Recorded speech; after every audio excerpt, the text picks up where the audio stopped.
ఈ ఉదయమున నీవు ఎవ్వరినీ కలుసుకొనక ముందు ప్రభువును కలుసుకో. నీవు ఎవ్వరినీ చూడకముందు ప్రభువును చూడు. నీవు ఎవ్వరితో మాట్లాడకముందు ప్రభువుతో మాట్లాడు. నీవు దేనిని వెదకకముందు ఆయన రాజ్యమును, నీతిని వెదకు.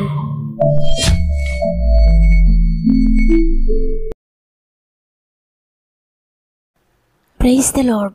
ఈ ఉదయకాలమున గాడ్ ఫస్ట్ అనే ఉదయకాల ధ్యానములకు ప్రేమతో మిమ్మల్ని అందరినీ ఆహ్వానిస్తూ ప్రభు నామంలో మీ అందరికీ నా యొక్క శుభములు తెలియజేస్తూ ఉన్నాను. ఉదయాన నాతో మాట్లాడడానికి ఎవ్వరూ లేరు అనుకుంటూ ఉంటే, నీతో మాట్లాడడానికి ఎవ్వరికీ సమయం లేదేమో, ఇష్టం లేదేమో, కానీ యేసే దగ్గరకు వస్తే నీతో అయినా ఎంతసేపైనా మాట్లాడతారో. నీ సమస్యను, నీ బాధను యేసేతో పంచుకో. శూన్యంలో ఏ దారి లేనప్పుడు, అన్ని దారులు క్లోజ్ అయిపోయినప్పుడు మార్గాన్ని తెరుస్తాడు. కాబట్టి ఆయనను ఆశ్రయించో, ఆయన కొరకు నమ్మకంగా జీవించో, ఉన్నతమైన బహుమానాన్ని పొందుకోబోతున్నావు. మరి ముఖ్యంగా మీకు ఏమైనా ప్రేయర్ రిక్వెస్ట్ ఉంటే కామెంట్స్ ద్వారా నాకు తెలియచేయండి. మీరు తెలియజేస్తున్న ప్రతి సమస్యను గురించి మానక ప్రార్థిస్తున్నాం. మీరు కూడా ప్రార్థించండి. జవాబు పొందేంత వరకు ప్రభు సన్నిధిలో పోరాడండి. ఈ మాటలు వింటున్న మీరు కూడా తప్పక కామెంట్స్ అన్ని చదవండి. ఈ వాక్యం చివరిలో మనందరం కలిసి ప్రార్థన చేద్దాం. ప్రార్థన త్రోసివేయలేని ప్రభు మీ అందరి జీవితాల్లో కార్యములు జరిగించబోతున్నారు. విశ్వసించండి, విడుదల పొందుకోండి. సమస్త మహిమ ఘనత దేవునికే చెల్లునుగాక. ఈరోజు ప్రభు మనతో మాట్లాడుతున్న మాట జకర్యా గ్రంథము 2వ అధ్యాయము 8వ వచనము. సైన్యములకు అధిపతియగు యెహోవా సెలవిచ్చినదేమనగా, మిమ్మును ముట్టినవాడు తన కనుగుడ్డును ముట్టినవాడని. ఆమేన్. దేవుడు మనల్ని ఎంతగా ప్రేమిస్తూ ఎంతగా మనల్ని కాపాడుతూ ఉన్నాడంటే, ఆయన తన కనుపాప వలె మనల్ని కాపాడుతున్నాడు. మన మీద ఎవరైనా విరోధంగా లేచినట్లయితే మనల్ని ముట్టడానికి ప్రయత్నిస్తున్న వారు దేవుని కనుగుడ్డును ముట్టిన వారేనని ఇక్కడ ప్రభు వాగ్దానం చేస్తున్నారు.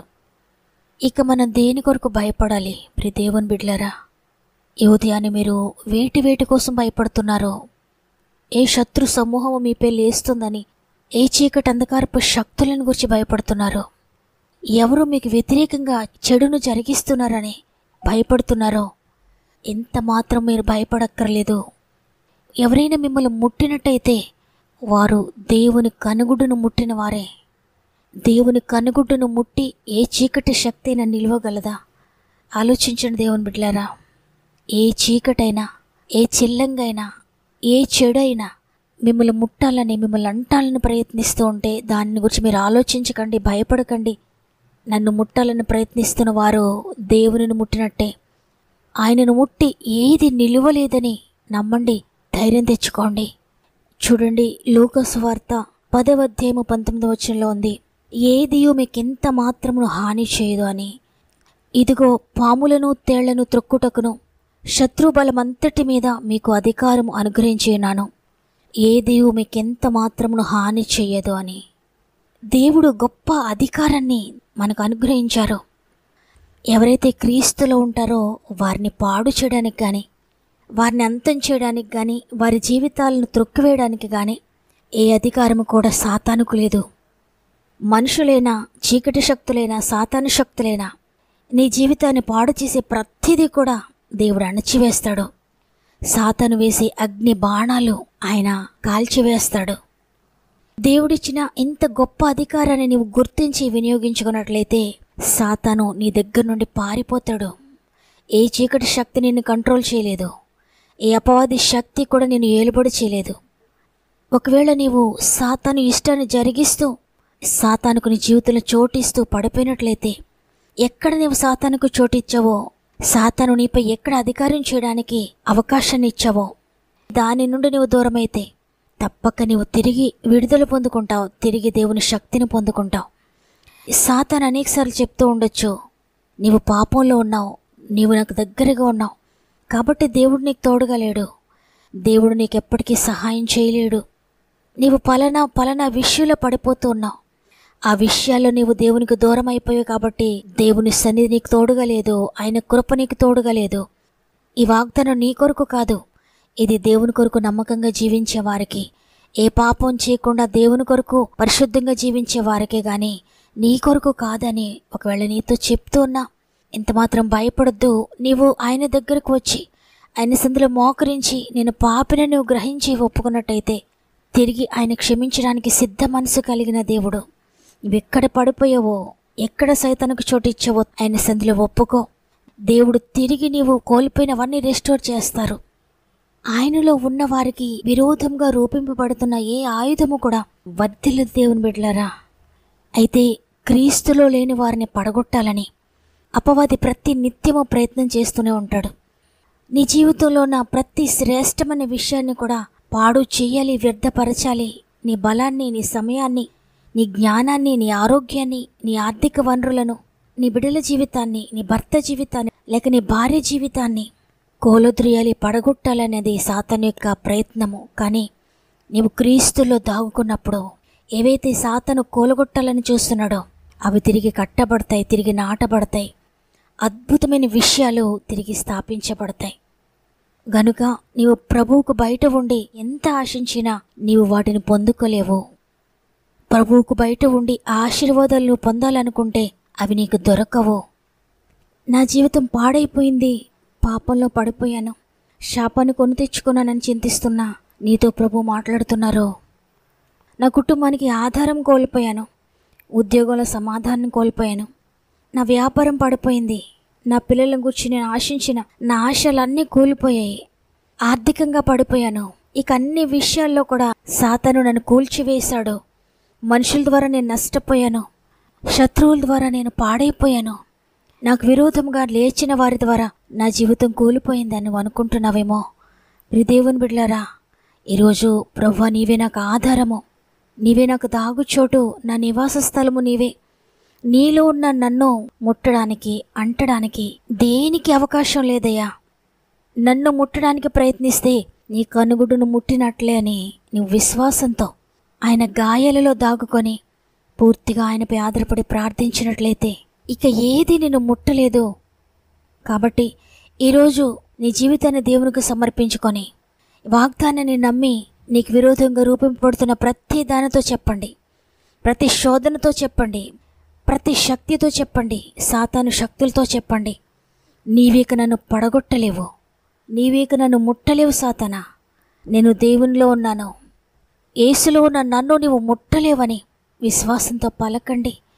నమ్ముట నీ వలనైతే నమ్మువానికి సమస్తము సాధ్యమే అని లేఖనాలు సెలవిస్తున్నట్లుగా ఇక ఏ శక్తి నిన్ను తాకలేదు.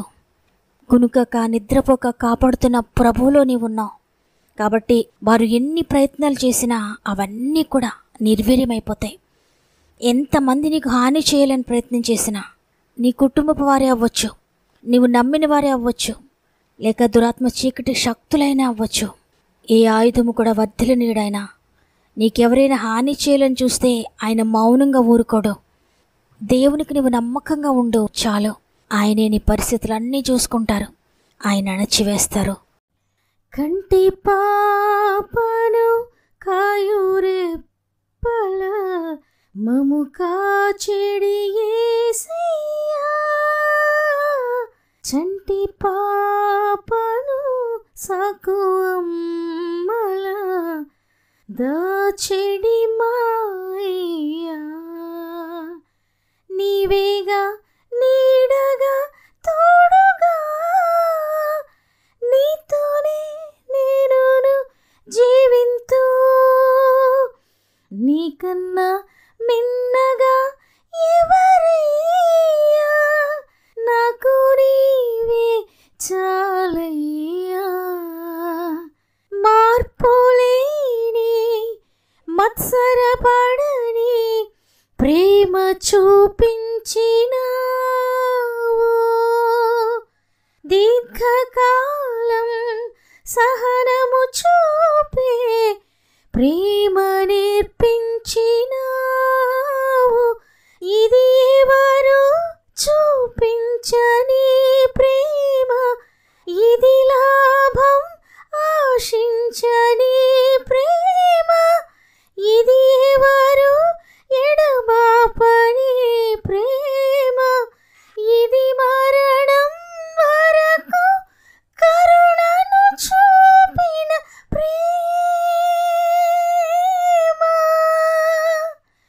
కంటి పాపను కాయురెప్పల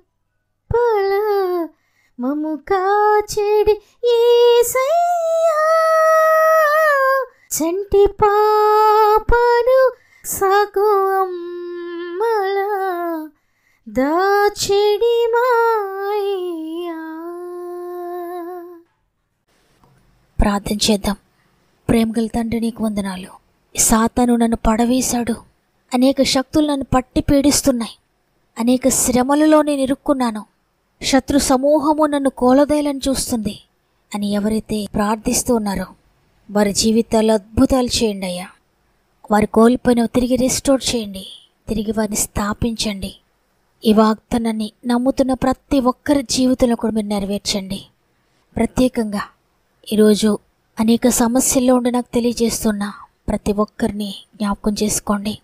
పాపపు చీకటిలో వ్యసనాలతో బంధింపబడి నీకు దూరంగా జీవిస్తున్న ప్రతి ఒక్కరిని కూడా ముట్టండి నాయనా. ప్రతి పాపము నుండి విడుదల కలుగునుగాక. శాపగ్రస్తమైన పరిస్థితులన్నిటిని కూడా విడిపించండి అయ్యా. అనేక అంధకార శక్తులతో పీడించబడుతూ విడిపించుకోలేక, నిద్ర పట్టక, శాంతి లేక, సమాధానం లేక ఎంతమంది దిగులుతో ఉన్నారో ప్రతి బిడ్డను కూడా ఇప్పుడే ముట్టండి పరిశుద్ధాత్ముడా. చీకటి శక్తులరా, యేసునామములో ప్రతి బిడ్డను కూడా విడిచిపెట్టి పొమ్మని ఆజ్ఞాపిస్తున్నా. శత్రుబలం అంతటి మీద అధికారం ఇచ్చిన యేసునామములో ఆజ్ఞాపిస్తున్నాను. ఏది ఎంత మాత్రమో దేవుని బిడ్డలకు హాని చేయడానికి వీల్లేదు. ఏ కుటుంబంలో ఉండడానికి వీల్లేదు. ఎవరిని అశాంతికి గురి చేయడానికి వీల్లేదు. ఎవరికి అనారోగ్యాలు కలిగించడానికి వీల్లేదు. ఎవరికి ఆర్థిక బంధకాలు కలిగించడానికి వీల్లేదు. ప్రతి బంధకం నుండి కూడా యేసునామములో విడుదల ప్రకటిస్తూ ఉన్నాను. ఏ శక్తి ఎవరిని తాకలేదని నమ్మి దేవుని స్తుతిస్తున్నాను. అనేక సంవత్సరాలుగా గర్భఫలం కోసం ఎదురు చూస్తున్నారు అనేక మంది బిడ్డలు. దుఃఖాన్ని తొలగించి సంతోషాన్ని ఇవ్వండి. అనేక సంవత్సరాలుగా ఉద్యోగం కోసం ఎదురు చూస్తున్నారు నీ బిడ్డలనైనా అద్భుతాన్ని జరిగించండి. ఎంతో కాలంగా వివాహాల కోసం ఎదురు చూస్తున్నారయ్యా, అద్భుతం చేయండి. ఆర్థిక బంధకాలన్నీ తెంచివేయండి. ధనాన్ని నష్టపోయిన బిడ్డలు అనేక మంది ఉన్నారయ్యా, తిరిగి రెస్టోర్ చేయండి. ఆలస్యం చేయొద్దు తండ్రి. వారిని బట్టి కాదు, నన్ను బట్టి కాదు, యేసు నామమును బట్టి అద్భుతం జరిగించండి. అప్పులు ఊబులు ఉన్న వారిని విడిపించండి. విదేశాల ఉద్యోగాలు చేస్తూ పనిపాట్లు చేస్తూ ఉన్న ప్రతి బిడ్డను కూడా జ్ఞాపకం చేసుకోండి. వారు చేసిన ఉద్యోగాల్లో, పనుల్లో మీరు తోడుగా ఉండి నీ సహాయము, నీ బలము, నీ జ్ఞానము, నీ శక్తిని దయచేసి కుటుంబాలకు దూరంగా ఉంటుండగా మీరు తోడుగా ఉండి నడిపించండి అయ్యా. గర్భిణీ స్త్రీలు జ్ఞాపకం చేసుకోండి అయ్యా. 9 నెలలు మీరు తోడుగా ఉండి చక్కటి సేఫ్ డెలివరీస్ దయచేయండి. అనేక మంది కోర్టు కేసులు నలిగిపోతుండగా అద్భుతకరమైన విడుదల యేసునామములో ప్రకటిస్తున్నాను. కుటుంబ కలతలు, భార్యాభర్తల మధ్య కలతలతో విడిపోయిన వారిని తిరిగి కలపండి అయ్యా. స్థల వివాదాలు, ఇంటి సమస్యలు, పొలం సమస్యలు అన్నీ కూడా విడిపించి విడుదల దయచేయండి. ఎగ్జామ్స్ రాస్తున్న బిడ్డలందరికీ తోడుగా ఉండండి. వ్యాపారాలను అభివృద్ధి చేయండి. చేతి వృత్తులను దీవించండి. వ్యవసాయాలను దీవించండి. ఇది మనం ప్రారంభిస్తుండగా మాత్రం మీ కుటుంబం అంతటికీ తోడు ఉండండి. ఎక్కడికి వెళ్తున్నా సఫలత దయచేయండి.